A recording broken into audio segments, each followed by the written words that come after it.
If you want to live off-grid, then there's some things that you should be aware of before you get too far carried away in your dreams about living off-grid. So what does it mean to be off-grid? Well, it means that you don't need, want, or have the conveniences of city water, sewer, power, gas, etc. To be off-grid means you are somewhat sustainable out on your own with no utility providers. Usually these homes are powered by generators or solar power panels. The heat source is wood stoves or mini splits. Mini splits, it would be if your generator is powerful enough to run that. Many off-grid properties have a well for water, but some don't. In the case that there is no well, then the water could be trucked in and held in a holding tank, or there may be a rainwater collection system on the property. If rainwater is being collected, then there's going to be holding tanks kind of around the property to be used for your water source. Off-grid properties are also not connected to city sewer. They may have a septic tank or they might not. Some off-grid properties use composting toilets, or they simply have an outhouse. What about laundry? If you have a well and septic system, then you are pretty good to go. You're in good shape to have a washer and dryer. But the question then becomes, do you have enough power to run them? What I've seen most frequently is the RV style washer and dryers that are small and don't use as much energy.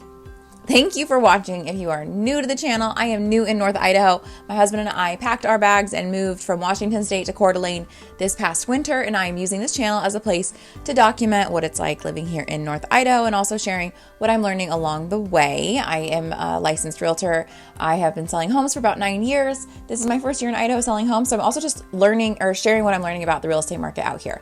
If you want to see more, you can pop on over to my blog at letsgonorthidaho.com. I have a shorter post on there about things that might not take an entire video to talk about. Also, if you are ready to start looking at houses, check out my home search website, which is searchhomesnorthidaho.com, or just give me a call. I'm very easy to get a hold of. And don't forget to subscribe and turn the bell on for notifications so that you don't miss a video. I am trying to put a new video up every single week. So I've already described what it means to live off-grid, and now we're going to dive into a few more frequently asked questions, such as 1, where are these off-grid properties? 2, what about barn dominiums? And 3, can you get a traditional loan on a property like this?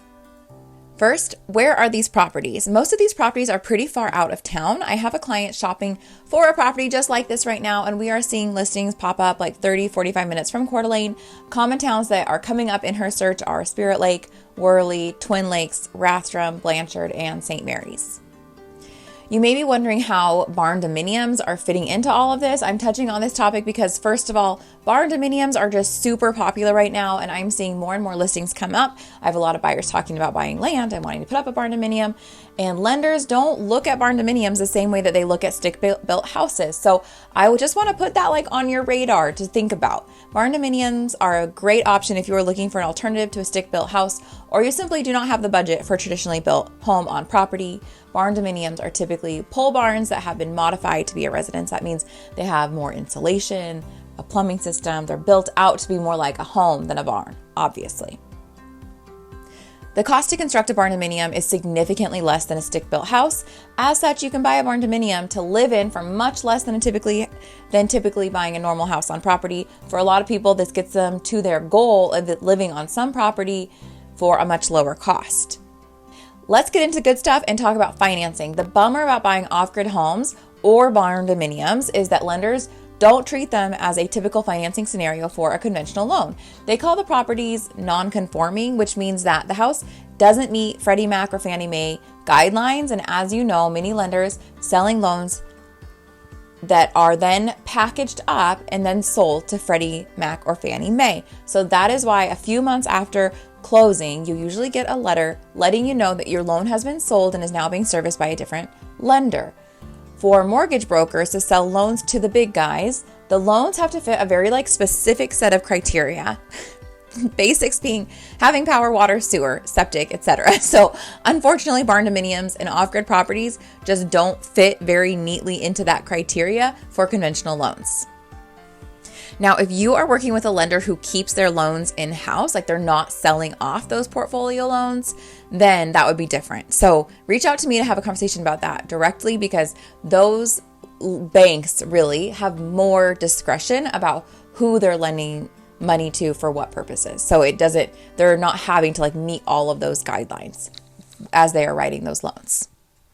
Typically, when a conventional loan just won't do to buy that barn dominium or off-grid property, the solution is to use a land loan or an alternative loan product. To keep this short and sweet and to just get straight to the bottom line, you need to be prepared to put 20 to 30% of the purchase price down to get a loan for one of those properties. So these lenders can usually only loan 70 to 80% of the value of the property. So lenders see the properties as being higher risk. They want you to have more skin in the game. This charming barn dominium in Worley is listed at $320,000. To get financing, you would need to put down 30% of the purchase price, or $96,000. If your lender thinks you have a shot at using a conventional loan to buy a property that's off-grid, they're going to ask you a billion questions. You may want to use a conventional loan for a couple of reasons, mostly because you want to save on that down payment. Even if you're able to put 20 to 30% down, not everybody wants to do that. Just be prepared for lots of questions. Here's just a couple of examples. Obviously, what's the source of water? If the water is being stored in a holding tank, where are they? If they are outdoors, what's the source of water in the winter when they freeze? Are they buried? What is the source of power? If it is solar panels, is there enough sun to provide power all year? When does the seller usually have to turn the generator on during the months that we don't get enough sun? So there's just a couple of examples of questions that might come up. The other big thing is that the lender is going to need to have a good appraisal. And so if you're looking at an off-grid property or a barn dominium, it's going to be really important that we are also identifying comparable properties that have sold in the last 6 months that are similar. So because the lender is going to need to have an appraisal done on that property, and these properties are harder to appraise because there's just not as many comparables available to pull from. So just keep that in mind as well, that we might get through all of this and at the finish line, it's very, very, very hard to appraise that property because there's just nothing else similar within a couple of miles from it that has sold within the last 6 months. If you are interested in buying an off-grid property or talking to a lender about using a land loan to buy that adorable barn dominium, call or text me and let's set up a time to talk.